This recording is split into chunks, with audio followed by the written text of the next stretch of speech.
सभी मसीही भाई बहनों को यीशु के नाम में शालोम, प्रेज द लॉर्ड, जय मसीह की। यीशु द सेवियर मिनिस्ट्री और मैं प्रभु यीशु मसीह में आपका भाई जेम्स, आप सभी का इस बाइबल अध्ययन कार्यक्रम में एक बार फिर से बहुत बहुत स्वागत और परमेश्वर का धन्यवाद करते हैं। मेरे प्यारे बहनों, हम अध्ययन कर रहे हैं नीति वचन की पुस्तक का, और एक छोटी सी प्रार्थना के साथ आज के अध्ययन को हम शुरू करेंगे। हालेलुया, धन्यवाद पिता परमेश्वर, धन्यवाद करते हैं पिता, धन्यवाद करते हैं आपके अद्भुत रीति वाले प्रेम के लिए जो आपने अपने इकलौते पुत्र को देकर हम सभी पर प्रकट किया।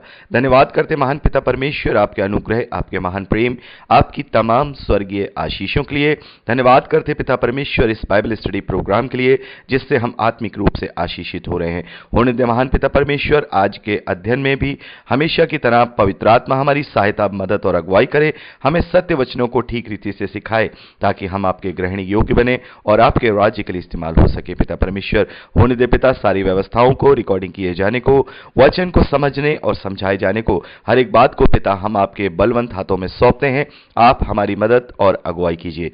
सारा आदर देते हैं, सारी महिमा देते हैं और इस प्रार्थना को यीशु के सामर्थी और पवित्र नाम में मांगते हैं, आमीन। मेरे प्यारे बहनों, परमेश्वर का धन्यवाद है कि अब तक हमने नीति वचन की पुस्तक में उसके 15वें अध्याय तक का अध्ययन कंप्लीट किया था। आज हम 16वें अध्याय से आगे का अध्ययन करेंगे। मेरे प्यारे बहनों, 16वें अध्याय को हम विषय के अनुसार अध्ययन करेंगे, यानी कि यहाँ जो मूल विषयों पर जो शिक्षा दी गई है उनको हम डिवाइड करके अलग अलग तरीके से इसका अध्ययन करेंगे। सबसे मूल बात यहाँ जो मूल शिक्षा इस 16वें अध्याय में हम पाते हैं वो मन की चौकसी के विषय में पाते हैं। सुलेमान ने यहाँ पर मन की चौकसी के लिए और मन को जांचने के लिए बहुत ज़्यादा शिक्षाएं दी हैं। हम पहले वचन में देखते हैं, दूसरे वचन में देखते हैं, 5वें, 9वें, 20वें, 21वें और 24वें और 27वें वचन में हम 24वें वचन में हम देखते हैं कि यहाँ मन की चौकसी को लेकर के सुलेमान राजा ने शिक्षा दी है। मेरे प्यारे बहनों, जब हम यिर्मयाह भविष्यद्वक्ता की पुस्तक उसके 17वें अध्याय और उसके 9वें और 10वें वचन को पढ़ते हैं तो वहां यिर्मयाह भविष्यद्वक्ता कहते हैं कि मन तो सब वस्तुओं से अधिक धोखा देने वाला होता है, उसमें तो असाध्य है, यानी कभी ना ठीक होने वाला रोग लगा है, उसका भेद कौन समझ सकता है। मैं यहोवा मन की खोजता और हृदय को जांचता हूं ताकि प्रत्येक जन को उसकी चाल चलन के अनुसार अर्थात कामों का फल दूं। तो यहां पर हम देखते हैं कि परमेश्वर मनों को जांचने वाला है। परमेश्वर हमारे शरीर के कामों को नहीं देखेगा। परमेश्वर हमारे, हो सकता है कि हम दुनिया की दृष्टि में धर्मी ठहरे हों, कि हम बहुत अच्छे भलाई के काम करते हों, लेकिन दुनिया वाले तो हमारे मन को नहीं जांचते हैं। लेकिन परमेश्वर हमारे फिजिकल कामों को नहीं देखेगा। परमेश्वर हमारे फिजिकल कामों को देख करके हमारा न्याय नहीं करेगा, वरन वो हमारे मन को जानकर, मन को खोज कर, मन को जांच कर हमारा न्याय करेगा। तो हमें अपने फिजिकल बातों से ज्यादा अपने मन की चौकसी करनी है। हमें अपने मन की चौकसी करनी है, क्योंकि ये मन ही है जो सबसे अधिक धोखा देने वाला है। और यहां पर हम देखते हैं 1, 2, 3, 4, 5, 6, 7 वचन यहां मन के विषय में, अपनी सोच के विषय में यहां राजा सुलेमान ने दिए हैं, ताकि हम अपने मन को अपने वश में करें, अपने मन को हम नियंत्रण में करें, ताकि परमेश्वर जब उसे जांच करके हमारा न्याय करे तब हम दोषी ना ठहरने पाए। यहां पहले और दूसरे वचन में राजा सुलेमान कहते हैं, मन की युक्ति मनुष्य के वश में रहती है, परंतु मुंह से कहना यहोवा की ओर से ही होता है। मनुष्य का सारा चाल चलन अपनी दृष्टि में पवित्र ठहरता है, परंतु यहोवा मन को तोलता है। मेरे प्यारे बहनों, यहां राजा सुलेमान कह रहे हैं कि हम जो अपने मन में युक्ति बनाते हैं वो हमारे वश में होती है, कि हम अपने मन में कौन सी युक्ति बना रहे हैं, हम अपने मन में कौन सी युक्ति बना रहे हैं, परंतु मुंह से कहना यहोवा की ओर से होता है, यानी कि उसका पूरा करना, उस युक्ति को, उस कल्पना को पूरा करना परमेश्वर यहोवा की ओर से होता है। और यहां राजा सुलेमान कह रहे हैं कि हमारा सारा चाल चलन अपनी दृष्टि में पवित्र ठहरता है। और पौलुस भी इसके विषय में कहते हैं कि मैं जब अपने विषय में देखता हूं तो अपने अंदर कोई दोष नहीं पाता हूं। हम पढ़ते हैं पहला कुरिन्थियों में कि जब मैं अपनी ओर देखता हूं तो मुझे अपने अंदर कोई दोष नजर नहीं आता, लेकिन इससे मैं निर्दोष साबित नहीं होऊंगा, क्योंकि मेरा न्याय करने वाला, मुझे दोष लगाने वाला या मुझे परखने वाला प्रभु है, परमेश्वर है। मेरे प्यारे भाई बहनों, हम अपने मन में कितने भी अपने आप को अच्छा समझ सकते हैं कि हमारी कोई गलती नहीं है, हम निर्दोष हैं, लेकिन इससे हम निर्दोष साबित नहीं होंगे। इसीलिए क्योंकि मन जो है वो सबसे ज्यादा धोखा देता है। वो बार बार कहता है कि नहीं, तुमने कोई गलती नहीं की, तुम ठीक हो। क्योंकि हम अपने आप को ठीक समझते हैं, लेकिन हमें अपने मन के तराजू से खुद को नहीं तोलना, बल्कि हमें वचन के तराजू से अपने मन को तोलना है। क्योंकि परमेश्वर हमारे मन को जांच कर हमारे मन को तोलता है। देखिए 5वें वचन में राजा सुलेमान कहते हैं, सब मन के घमंडियों से यहोवा घृणा करता है। मैं दृढ़ता से कहता हूं, ऐसे लोग निर्दोष ना ठहरेंगे। मेरे प्यारे भाई बहनों, कई बार ऐसा होता है कि हम फिजिकल रूप से, भौतिक रूप से अपने घमंड को किसी के ऊपर दर्शाते नहीं हैं। मतलब हम ऐसा कोई व्यवहार नहीं करते हैं कि जिनसे लोगों को ये लगे या फील हो कि भाई ये व्यक्ति घमंड कर रहा है, लेकिन हम अपने मन में जरूर घमंड करते हैं। बहुत बार आप इस बात को डिनाई नहीं कर सकते हैं, कोई व्यक्ति डिनाई नहीं कर सकता है कि उसने कभी ना कभी अपने मन में कोई घमंड किया हो। लेकिन हम परमेश्वर के वचन के द्वारा अगर जांच कर अपने आप को संभाल लेंगे तो हमारे लिए बेहतर होगा। क्योंकि यहां लिखा है, सब मन के घमंडियों से यहोवा घृणा करता है। जो अपनी कल्पनाओं पर, जो अपनी बातों पर, जो अपने खुद पर वो घमंड करते हैं, सोचते हैं हमारे अंदर कोई कमी नहीं है, ना ही हमसे कोई गलती हो सकती है, ऐसे व्यक्तियों से परमेश्वर घृणा करता है। मेरे प्यारे भाई बहनों, इसीलिए हमें अपने मन की चौकसी करनी है हमें। क्योंकि प्रभु ने हमें यही कहा, प्रभु ने यह नहीं कहा कि शरीर से दीन हो जाओ, तुम शारीरिक रूप से गरीब हो जाओ। प्रभु कहते हैं कि पुअर इन स्पिरिट, मतलब मन से दीन। धन्य है वे जो मन के दीन हैं, जो मन के दीन है, मन से गरीब है, अपने आप को, उनके अंदर कोई घमंड नहीं है। लेकिन मेरे प्यारे भाई बहनों, जो अपने मन में घमंड रखता है, वो चाहे किसी भी प्रकार का घमंड क्यों ना हो, परमेश्वर यहोवा उससे घृणा करता है। और ऐसे लोग कभी भी निर्दोष नहीं ठहरेंगे। आगे हम 9वें वचन में पढ़ते हैं मेरे प्यारे भाई बहनों, मनुष्य मन में अपने मार्ग पर विचार करता है, परंतु यहोवा ही उसके पैरों को स्थिर करता है।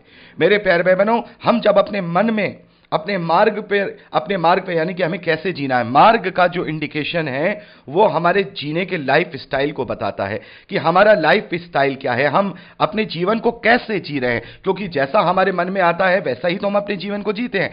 तो यहां पर लिखा है कि मनुष्य अपने मन में अपने जीने का विचार करता है कि मैं कैसे जीऊंगा, परंतु यहोवा उसके पैरों को स्थिर करता है। यानी कि अगर हमारे मन में परमेश्वर के रास्ते पे चलने का विचार है, हमारे मन में परमेश्वर की आज्ञा पालनता को लेने का विचार है, तो परमेश्वर हमारे पैरों को स्थिर करेगा। वो हमारे पैरों को स्थिर करेगा ताकि हम अपने जीवन को परमेश्वर के ग्रहण योग्य बनाते हुए अपना जीवन जिएं। तो हमें अपने मन की चौकसी सर्वाधिक करनी है। आगे 20वें वचन में मेरे प्यारे भाई बहनों लिखा है, 20वें वचन में हम पढ़ते हैं, जो वचन पर मन लगाता है वह कल्याण पाता है, और जो यहोवा पर भरोसा रखता है वह धन्य होता है। मेरे प्यारे भाई बहनों, धन्य है वे जो अपने वचन पर मन लगाते हैं। हमारे पास बहुत सारी ऐसी चीजें हैं मन लगाने के लिए, दुनिया में बहुत सारी बेकार की वस्तुएं पाई जाती हैं जो शैतान ने आहेर बनाने के लिए उन्हें आविष्कार करके बनाया है। बहुत सारी बातें हैं, हम उन पर मन लगा सकते हैं, लेकिन उन पर मन लगाने से हमारा कोई भी लाभ नहीं होगा।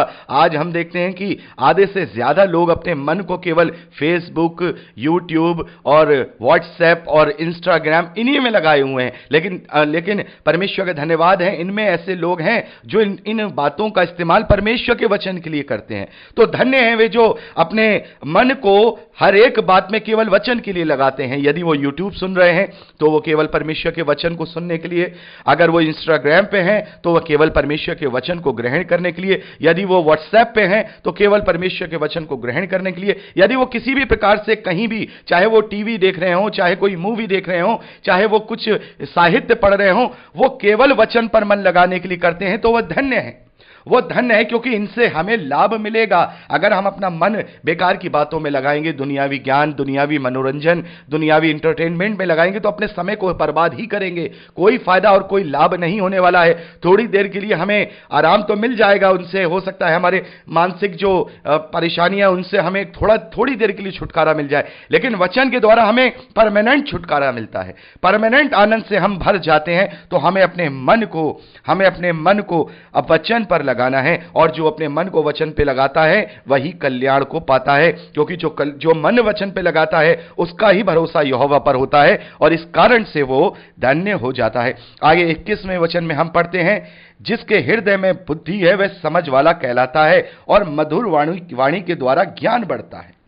यहां पर जिसके हृदय में, यानी कि जिसके मन में, जिसके हृदय में बुद्धि है, परमेश्वर का भय है, वही समझ वाला कहलाता है। मेरे प्यारे भाई बहनों, हमें अपने मन को परमेश्वर के भय से थामना है, उससे अपने आप को धोखा नहीं खाना है। हमें वो धोखा देता है, वो हमसे कहता है कि नहीं तुम जो कह रहे हो वो ठीक है, जो तुम कर रहे हो वो ठीक है, वो सही है वो। और बहुत सारे लोग तो परमेश्वर के वचन को भी अपने मन के द्वारा सही मान करके उसका प्रचार करते हैं कि नहीं मेरा मन, मेरी मान्यता ऐसी है। लेकिन मेरी मान्यता सही गलत हो सकती है, क्योंकि मेरी मान्यता मुझे कभी भी निर्दोष नहीं ठहराएगी, बल्कि वचन की मान्यता मुझे निर्दोष ठहराएगी। तो हमें अपने मन की चौकसी करनी है। आगे हम 24वें वचन को पढ़ते हैं। यहां लिखा है, मन भावने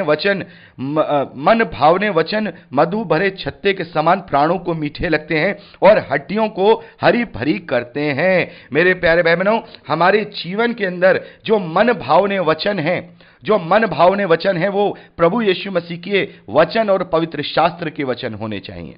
कई बार हम देखते हैं ना कि बड़ी अच्छी अच्छी बातें हम जब सुनते हैं तो हमें बड़ा अच्छा लगता है। बहुत सारे लोगों को कवि सम्मेलनों में शेर और शायरी सुनने का बड़ा आनंद है। बहुत सारे भाई बहनों को मधुर संगीत सुनने का बड़ा आनंद है, वो सुनते हैं, बड़े बड़े डायलॉग सुनते हैं, न्यूज में डिबेट सुनते हैं। तो उनसे हमें कोई लाभ प्राप्त तो नहीं होने वाला है। लेकिन जो वचन होते हैं वो मन भावने होते हैं। परमेश्वर के वचन जो मन भावने होते हैं वो शहद से भरे छत्ते के समान प्राणों को मीठे लगते हैं, हमारे आत्मा को वो मीठे लगते हैं।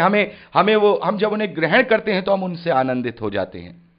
तो मेरे प्यारे भाई बहनों, यहां पर जो मेन शिक्षा यहां हम 16वें अध्याय से पढ़ते हैं, बहुत सारी शिक्षाएं हैं, अभी हम उन सभी का अध्ययन करेंगे यहां पर। लेकिन जो मेन बात यहां पर हमने पढ़ी वो ये है कि हमें अपने मन की चौकसी करनी है, क्योंकि मन तो सब वस्तुओं से अधिक धोखा देने वाला होता है। उसमें असाध्य रोग लगा है, उसके भेद को कौन समझ सकता है। परमेश्वर यहोवा कहते हैं, मैं मन की खोजता हूं और हृदय को जांचता हूं, ताकि हर एक जन को उसके चाल चलन के अनुसार बदला या प्रतिफल दूं। तो मेरे प्यारे भाई बहनों, हम इस दुनिया में जो भी फिजिकल कार्य करते हैं उनसे हमारे मन का पता नहीं लगता, लेकिन हमारे मन से हमारे फिजिकल कार्यों का भी पता लग जाता है। इसीलिए कहा जाता है, इसीलिए वचन में लिखा है कि परमेश्वर मनों को जांचने वाला परमेश्वर है, परमेश्वर मनों को जानने वाला और मनों को तोलने वाला परमेश्वर है।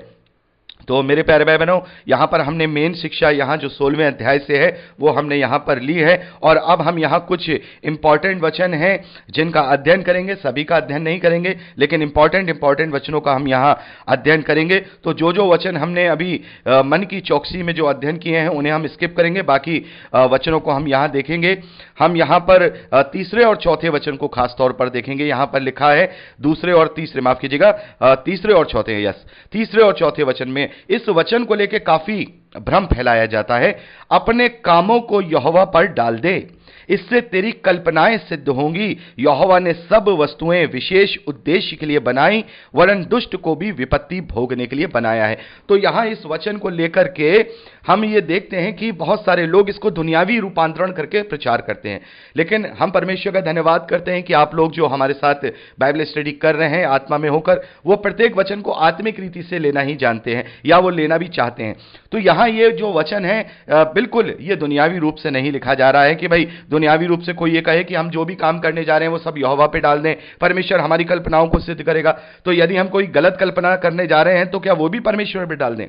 क्योंकि हो सकता है, क्योंकि अभी हमने पढ़ा कि मन तो सब बातों में सबसे अधिक धोखा देने वाला है। तो हो सकता है कोई कार्य करने हम जा रहे हों और उसमें हम अपने आप को निर्दोष पा रहे हों, लेकिन परमेश्वर तो मनों को जांचता है, वो जानता है कि कौन मन से दोषी है, कौन मन से निर्दोष है।